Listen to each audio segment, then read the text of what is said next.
Take a deep breath. OK, you can try that at home. Breathing is absolutely essential to make our bodies work, and it's something we do without even thinking about it. But why? How do our lungs work? What is it that makes us breathe? What are you doing? What I've got here is the innards from a pig. I know it looks like a meat counter, but one of the things I've got here is a pig's lung. So have a look and see if you can figure out which one it is. Have you worked it out? Why don't you show us, Xand? I'm going to inflate the lung.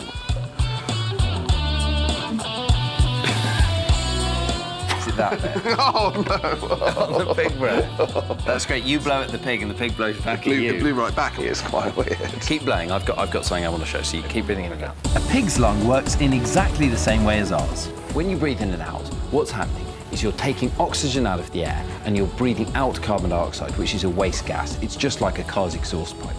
So the inside of your lung is actually like a sponge. It's got millions of little air spaces in it called alveoli. And it's inside these alveoli where oxygen is absorbed and is sent to wherever it's needed all over your body.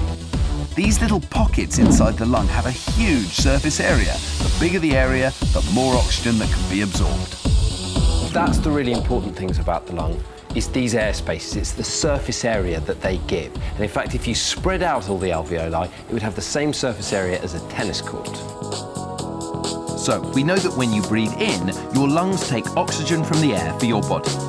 And when you breathe out, you expel the harmful carbon dioxide that your body doesn't need. But what happens in your body when you hold your breath? Let's find out. So this machine is called a capnometer, and it's going to measure the carbon dioxide that Xand's breathing out through here, and it's also going to shine a laser through his finger and measure the amount of oxygen in his blood. The carbon dioxide level's about 5, and his oxygen levels are about 95%, both of which are normal. Now I'm going to hold my breath. No, now you should hold your breath. I said I'm going to hold my breath. Just hold your breath.